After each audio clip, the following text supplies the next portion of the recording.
બોલો બોલો. એટલે મેં કીધું ભાગવતથી સંબંધિત પ્રશ્ન છે. ભાગવતથી જ અને કૃષ્ણ લીલાથી જ સંબંધિત છે.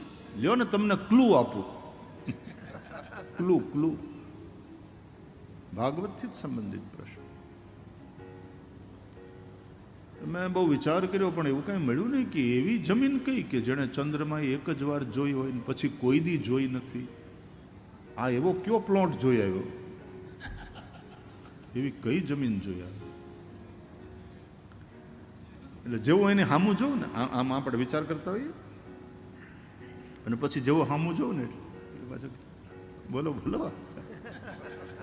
હસતો બોલો બોલો. ભાગવતનો જ છે પ્રશ્ન, ભાગવતમાંથી જ પૂછ્યો છે. બોલો બોલો. એટલે મેં કહ્યું કે આવતીકાલે જવાબ આપું, બને તો ટ્રાય કરું આવતીકાલે. મને કે 3 દી દીધા, આવતીકાલે હું કામ 3 દી. અને ખરેખર ભાગવતનું આખું બરાબર. અને એ નિમિત્તે એક અવસર મળ્યો અવલોકન કરવાનો ફરીથી. આમ તો પાઠ કરતા હોઈએ રોજ, પણ જરા એ પ્રશ્નને લઈને વિશેષ પાઠ કર્યો ધ્યાનથી કે આવું કંઈ મળે છે ભાઈ ભાગવતમાંથી. અને કૃષ્ણ લીલા સંબંધિત એવો થોડું ક્લુ આપ્યું હતું એણે, એટલે દશમ સ્કંદને જરાક વધારે ધ્યાનથી અવલોકન કર્યું.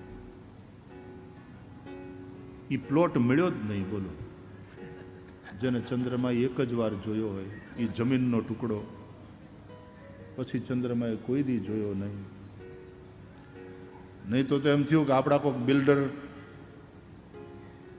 શિષ્યને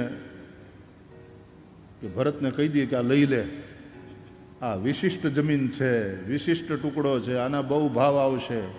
કોઈ પૂછે તો કહેવાનું કે ચંદ્રમાએ આને એક જ વાર જોયો છે, પછી કોઈ દી ચંદ્રમાએ જોયો નથી. આના ઉપર ચંદ્રમાની કૃપા દ્રષ્ટિ પડી, આ લઈ લે. અને વેચતો નહીં, આ તો યુનિક કહેવાય. અને એવું કંઈ મળ્યું નહીં. બહુ તપાસ કરી, 3 દી પૂરા થયા. પાછો ઓલો રોજ આવ્યો કથા પછી, હાથના બેહવા આવે ને, હાલે છે ને અભ્યાસ? ને હા હાલે છે ભાઈ. 3 દી હજી 1 દી બાકી છે. છેલ્લા દિવસે વળી પાછો ઉઘરાણી કરવા આવ્યો. જય શ્રી કૃષ્ણ.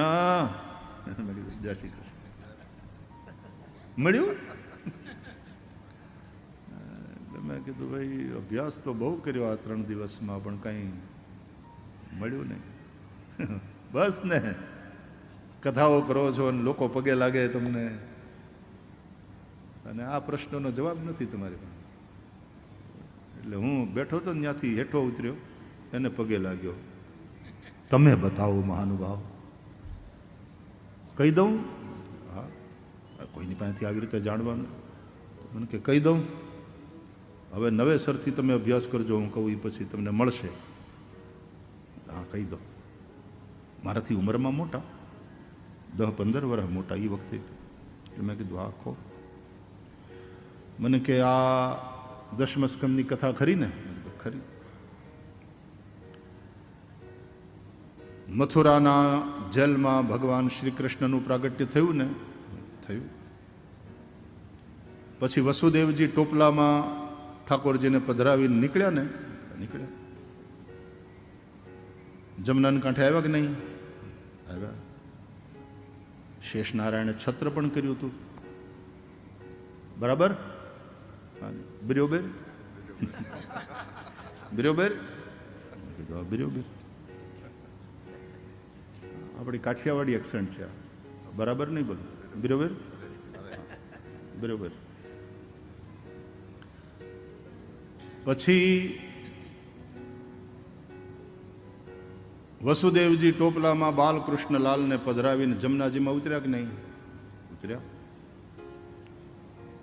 પછી ભગવાને પોતાના ટોપલામાંથી પોતાનો ચરણ બહાર કાઢીને જમનાજીના અંગૂઠાથી એને સ્પર્શ કર્યો. બરોબર?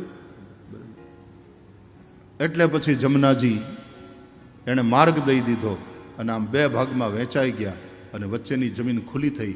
એમાંથી વસુદેવજી નીકળી ગયા. ઉપરથી ચંદ્રમાં જોતા હતા. વસુદેવજી સામે પાર અને પાછા જમના જળ વહેવા લાગ્યા. ત્યારથી યમુનાજી વહેતા જ રહ્યા છે, વહેતા જ રહ્યા છે. એ ટુકડાને પછી ચંદ્રમાએ ક્યારેય જોયો નથી. બરાબર. એટલે હું હેઠેથી પાછો ઉપર બેસી ગયો. મેં કીધું હોય ઝાટકી નહીં, ખોટું. તો એ ઊંચો થઈ ગયો. મને કહે કે હું ખોટું? આમાં અમે કેટલા એને પ્રશ્ન કરીને પરીક્ષા લીધી, બધા ફેલ ફેલ. મેં કીધું તું હાવ ખોટો છે ભાઈ. તો એ ઢીલો થઈ ગયો. મને કે કેવી રીતે? તને કોણે કીધું જમનાજી આમ બે ભાગમાં વેચાઈ ગયા ને? જમનાજીના નીર ઓસરી ગયા. બાઢ આવી હતી ને, પૂર આવ્યું હતું, તો ભગવાનના ચરણના સ્પર્શનો અંગૂઠો અને જમનાજીના નીર ઓસરી ગયા. પૂર આવ્યું હતું, બાકી વહેતા હતા તો ખરા. ઓલા એ છે ને ઓલું એક ઇંગ્લિશમાં ફિલ્મ આવેલી 10 કમાન્ડમેન્ટ્સ, અને એમાં મોઝીસ જે આખી પોતાની ટોળીને લઈને જાય છે અને પેલો પાણી બે ભાગમાં વહેંચાઈ જાય છે અને એની વચ્ચેથી નીકળી જાય. એ જે દ્રશ્ય છે ને એ જોઈ લીધું હશે ભાઈ. એને જમનાજીની એવી કલ્પના કરી. એટલે વચ્ચેનો જે ટુકડો એ ચંદ્રમાએ જોયો અને પછી પાછા પાણી વહેવા માંડ્યા. એટલે પછી ચંદ્રમાએ ક્યારેય જોયું નહીં. એવું નહોતું. જમનાજીના નીર ઓસર્યા, ક્યાંક ક્યાંક ગોઠણ સુધી, ક્યાંક ક્યાંક તો ખાલી પગનો પંજો ડૂબે એટલા નીર ઓસરી ગયા. એવું છે? મને કે મેં કીધું હા એવું છે. અને બીજું સાંભળ, એ કયો કયો સમય હતો? ભાગવતમાં તો જો કે લખ્યું છે કે ઉડુગણ દેખાવા લાગ્યા, ભર ચોમાસે આકાશ સ્વચ્છ થયું. પણ આમ બીજી રીતે જુઓ તો એ શ્રાવણ મહિનાની મેઘલી અંધારી આઠમની રાત હતી. વાદળા હોય, આમ ચંદ્રમાં છુપાયેલા હોય, પણ ભાગવતના દ્રષ્ટિએ તું વિચાર કરે તો બરાબર છે. એમ કેવું પડે કે ભાઈ ભર ચોમાસે આકાશ વાદળ રહિત થયું, ઉડુગણ એટલે કે તારાઓ, નક્ષત્રો દેખાવા લાગ્યા, અને નક્ષત્રોના સ્વામી છે ચંદ્રમા. પણ યમુનાજી તો એના નીર ઓસરી ગયા. પૂર આવ્યું હતું, ઓસરી ગયા. કે એવું છે? હા એવું છે. તારે કંઈ કેવું છે? મને કે બીજું હું કહું, હવે નહીં પૂછું.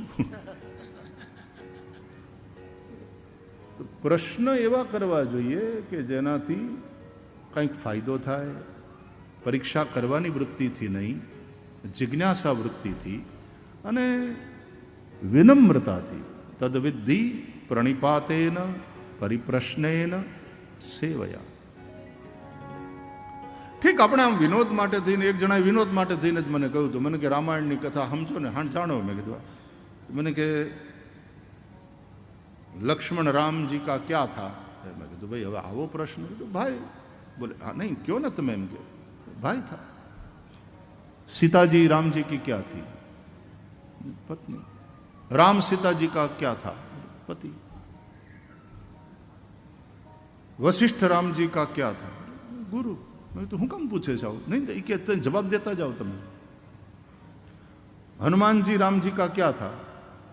मैं कहूँ सेवक, दास, भक्त. बराबर. तो फिर दशरथ राम जी के बाप का क्या था?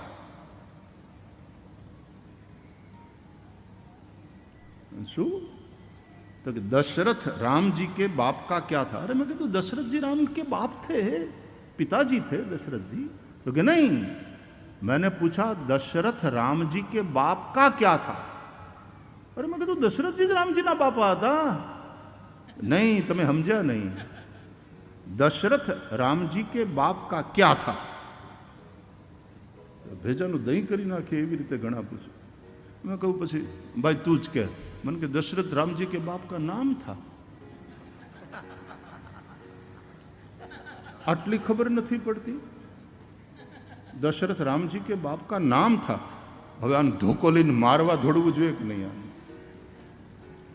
के तारी भली थाय હેજાનું દહીં કરે. પણ એક વિનોદ માટે થઈને આપણે વાત કરીએ એ વાત અલગ થઈ ગઈ. બિલકુલ એનું સ્વાગત, એની ટીકા નહીં. પણ પરીક્ષા કરવાની વૃત્તિથી વળી પાછા આપણે ઘમંડ કરીએ કે હારાને પૂછ્યું ને કોઈ હજી સુધી બતાવી નથી શક્યું. શ્રવણના આંધળા મા બાપનું નામ શું હતું? આમ તો હવે પછી પુસ્તકોનું વધારે અવલોકન કરો તો એ સાંભળવા મળે છે. પણ મહત્વની વાત છે કે એ જાણવાને બદલે શ્રવણની જે પિતૃભક્તિ છે એનાથી સંદેશ લેવાનો છે. મા બાપની સેવા એ તે સંપ્રશ્ન સંવૃષ્ટ વિપ્રાણામ રૌમહર્ષણી. પ્રશ્ન સંપ્રશ્ન હોય તો વક્તા પણ સંવૃષ્ટ થાય, પ્રસન્ન થાય. અને જેમ પ્રસન્ન થયેલો રાજા એમ કહે ને કે માગ હું આપું, એમ પ્રસન્ન વક્તા પછી વરસે. એમ પ્રવક્તુમ ઉપચક્રમે સુત મહારાજ પ્રસન્ન થયા. કહે છે, હે મુનિઓ, મનુષ્યનો પરમ ધર્મ એ જ છે જેનું આચરણ કરતા ભગવાનમાં ભક્તિ થાય. આ અમારું સૌથી શ્રેષ્ઠ, અમારું સૌથી શ્રેષ્ઠ અને અમે જ બધા કરતા ઊંચા, આવી જે એક આગ્રહ ને એક હોડ અને આવી એક જે જડતા છે, ભાવાત્મક જડતા વધારે ખરાબ. અજ્ઞાનની જડતા હોય ને એના કરતા ભાવાત્મક જડતા છે એ વધારે ખતરનાક છે. તો કયું શ્રેષ્ઠ, કયો ધર્મ શ્રેષ્ઠ? આ પ્રશ્નનો જવાબ ભાગવતમાં મળે છે. સવૈ પુંસામ પરો ધર્મો. મનુષ્યનો શ્રેષ્ઠ ધર્મ એ જ છે યતો ભક્તિ અધોક્ષજે, જેનાથી, જે ધર્મનું આચરણ કરવાથી અધોક્ષ જેવા ભગવાનમાં ભક્તિ થાય. અને એ ભક્તિ કેવી? તો કે અહૈતુકી, અપ્રતિહતા, નિષ્કામ ભક્તિ. નહીં તો સામાન્ય રીતે માણસ ભજે તો કાં લોભથી ભજે, કાં ભયને કારણે ભજે. પણ નિષ્કામ ભક્તિ, ગોપીઓ જે રીતે ભજે છે શ્રી કૃષ્ણને, આંતરડાનો પ્રેમ, કોઈ લોભથી નહીં, કોઈ ભયથી નહીં. અને એવી ભક્તિ હોય એ જ અપ્રતિહતા, જીવનના અંતિમ શ્વાસ સુધી ચાલનારી, ટકનારી ભક્તિ, એ ભક્તિ હોય છે. એ ભક્તિને લઈને જ ભગવાન અવતાર લે છે. તમે આ 6 પ્રશ્ન આપણે જે જોયા ને હમણાં, જો વિચાર કરશો તો એ 6 પ્રશ્નોનો જવાબ એક જ છે. શાસ્ત્રોનો સાર શું? આ પહેલો પ્રશ્ન હતો. એનો જવાબ છે શ્રી હરિની ભક્તિ. શ્રેય શું? આ બીજો પ્રશ્ન છે. એનો જવાબ પણ છે શ્રી હરિની ભક્તિ. એ શ્રેયની પ્રાપ્તિનું સાધન શું?